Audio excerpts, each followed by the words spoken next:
Now, Lawrence Ezrow is the Senior Lecturer of Government and Politics at Essex University, and he'll explain to us how Britain came 26th out of 30 in the Democracy League table, just above relegation place, I would say. Lawrence, thanks for joining us.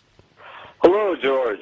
Does that make us, are we staring up at the rest of Europe in the democracy stakes? How can that be? I don't know. So quoting the paper here, and the paper's quoting one of the principal investigators for the democracy barometer. It says the problems lie mainly in three areas. Majority representation in Parliament, which creates distortion between votes and seats in Parliament. So that's our lack of proportional representation. Exactly. And then the other has to do with the media that's skewed by private sector interests. Tell me about it. And finally, a declining trust in the police. My specialization is in the first, which is majority representation in Parliament, and specifically that distortion between votes and seats, which has received a lot of attention with the Liberal Democrats now in the governing coalition. Yeah, although their flagship policy of a referendum on AV looks like it's doomed to defeat, if you ask me. Right.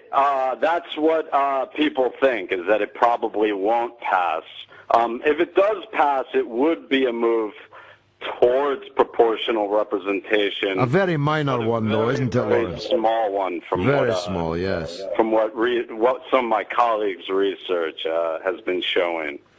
But what's the evidence that people in Britain feel at all strongly about this? I do, and you do. I've all my life, even when I was the beneficiary of first-past-the-post voting, I've all my life campaigned for proportional representation. For me, Lawrence, if you get 25% of the votes in the country, you should get 25% of the seats in the Parliament. Seems to me simple. This is from 1983. Is that the example? The Social Democratic Party and the Liberal Alliance, they received 25%. Yeah.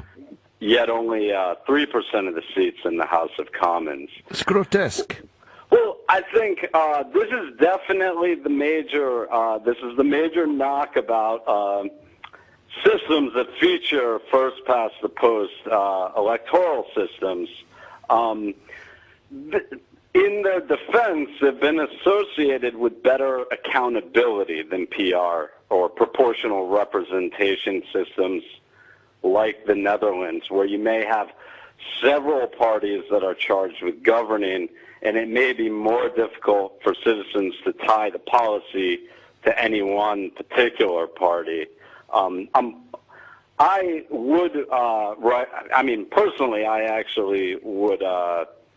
I'm in favor of a move towards proportional representation, of course, but I'm playing devil's advocate. Yeah, no, fair enough. I think that some of these European models are not a great example. I mean, the one that used to always be prayed in aid against proportional representation was the ever-changing governmental system in Italy, where for a long time coalitions rose and fell almost on an annual basis. But correct. So that was the other strength of the British system, or systems like Britain, is that these single-party majorities traditionally tend to be more stable. And you're right that the post-war Italian system is the example of PR leading to instability. On the other hand, coming back to arguments for proportional representation, you're right that the votes translate into seats in a much more clean fashion. In the Netherlands, if you receive 25% of the vote, you'll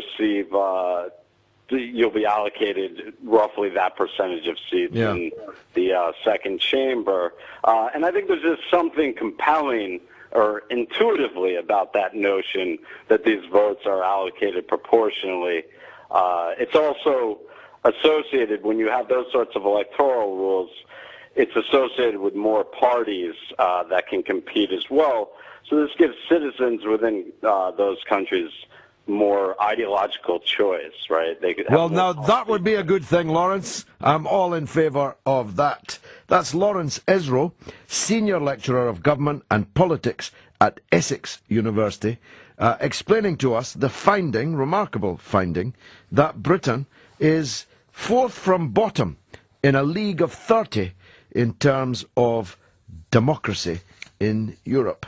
We are left trailing by the likes of Denmark, which comes in at number 1.